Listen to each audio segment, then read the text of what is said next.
cannot call us because we won't be able to take phone calls. It's a live program. But, okay, Latir, now let's talk about the word of mouth. It's a very, very interesting program that you started, I guess, with a team. Yeah. How did that idea come about? Because it's like it's new in Gambia. I've never seen anything like that before. I've been to one. I love it.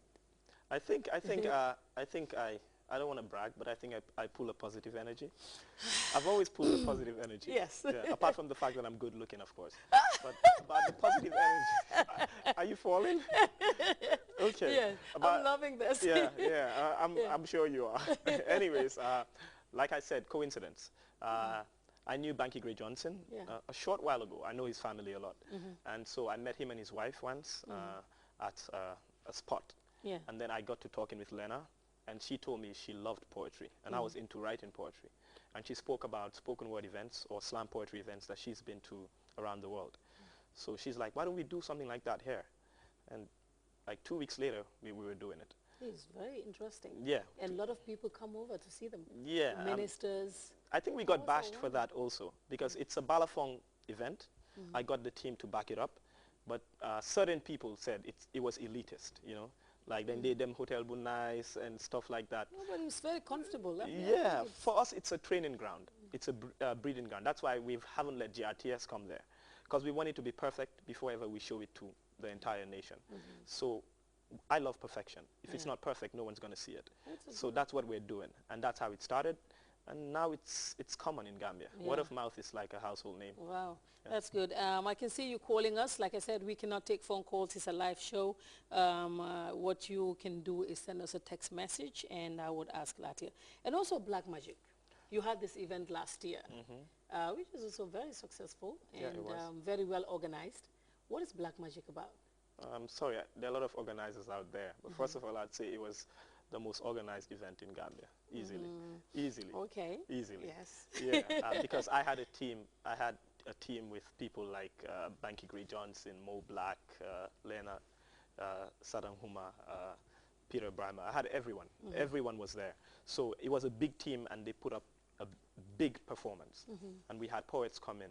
It was a gala event, Christmas night, and you know, to get people to come out on Christmas night is hard. Yeah, but we got people families. to come out, which brings me to what I want to say. That's why I do Red Black Nonsense, because I like talking about social issues.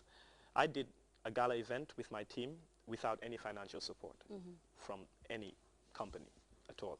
And those are things that have to change, you know, it has to change. I did it because I spoke to the team, let's just do it. We're going to lose 300,000, 400,000, but at least we need to start somewhere.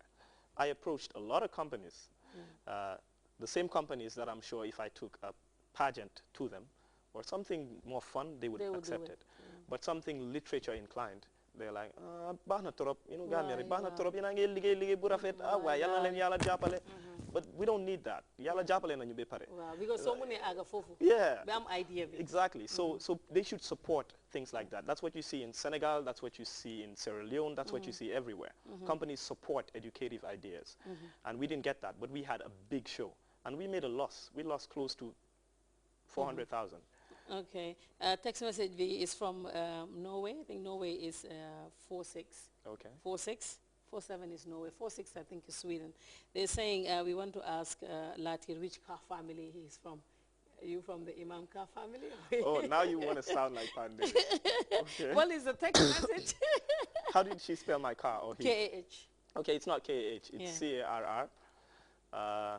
And my father is not Ustaska, as was said some time ago. I'm from Wilika, Gambia High School. He's my dad. And Delaka of Mingdao formerly. She's my mom. Yeah. Okay, I don't know why, but this woman is saying, ask him to introduce himself. Again, he said because Giastres tripped at that time. But I think he did already. He's Latir Ka. He said he's good looking and, you know. Didn't say that then.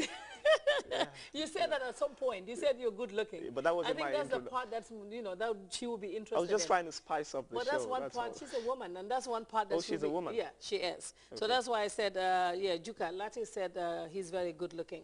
Well, also going through your hobbies and beach football, which could be very difficult. Well, you do volleyball, swimming. And I've seen this part, which is very interesting to me. You said you like arguing about nothing.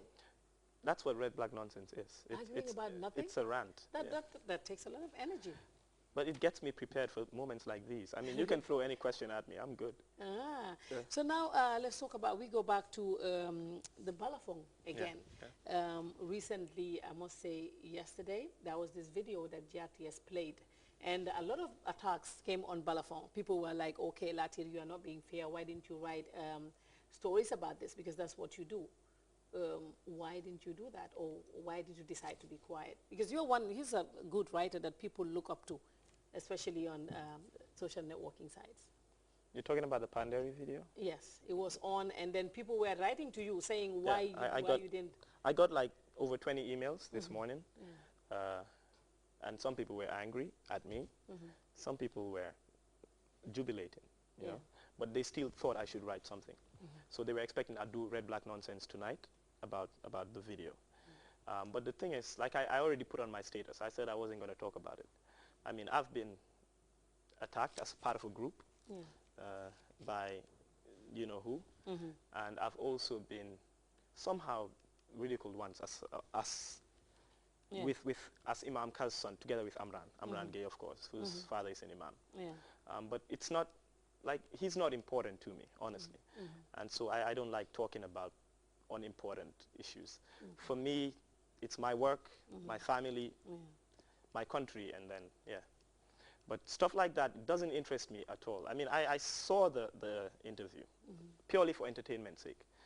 But I thought personally he was given too much airtime. So it was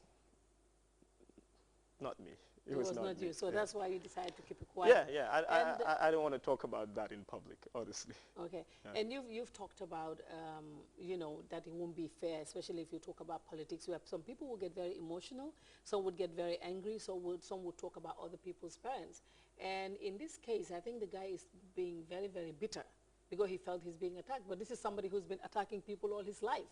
Your view on this, Latia? You promised me that we're going to talk about everything. Yeah, I didn't know this was a part of everything. Okay, honestly. Yeah, of course, everything is everything. My view on that. Okay, I'll tell you for one certainty. I don't visit the website. So everything I know, I hear from other people. I'll have to visit the website first. I don't think it's worth it. I don't visit the website. So I seriously don't. I can't judge until I visit it. But with the stuff that you've been hearing, stuff that I've been hearing. Because if it was positive, I mean, no, some people seem to love him, especially outside Gambia. I don't know why. But people I'm close to, like people I'm really, really close to, have been touched in different ways. So it means every sane person. Are you trying to quote my status? That's what you put up there. Yeah, and I made it clear. I'm not scared. I'm not scared, honestly. I do what I can. I work. Like I said once, I had a father figure that told me one thing. He said, "Lo mundi def." As long as your conscience is clear between you and the God you serve and yourself, you don't have to care about anything. So it's not about a fair issue. It's about a waste of time. We have 30 minutes for this interview. Less than that, actually. And I don't want to suspend. Well, I think one thing that is important, and one thing that I feel, you know, that I would say, because I've also put up something on my status too, but that website or whatever it is not very important to people. Because I've always said myself, the only time I know is when people call me. These are people who say they're my fans. They will call me and say, have you seen what is written about you? And I've told them from now on, I don't want to know anything. If there's anything negative that you read or anything positive from that page, just keep it. Because I don't need the stress, and it's not relevant. It's not important to me. And yes, you have the Balafon, and of course you have Word of Mouth, you have Black Magic. Are you looking at other projects coming up, new projects? Yeah, you didn't mention one, Rhythmic Vibrations. Rhythmic Vibrations. Yeah, that was organized once, right? Yeah, that's been done once. And again, rave reviews. We haven't done a show which hasn't received rave reviews. It was awesome. We had these names. Yeah, I come up with weird names. I am very sorry, Alam. Sorry. I come up with weird names. Rhythmic Vibrations basically was a cultural theater event. We had Chef Fal and his drum troupe. We had the Balafon Poets. We had Jibu Balagay. We had Manding Mori. We had Jelly Madi. And they were all part of a full production. And we had Allah from the Holy Family Band also doing the semi-live sound. And we did a full production theatrical performance of young people blending music, culture, and poetry. It was beautiful. I almost cried at the end of the event. It was amazing.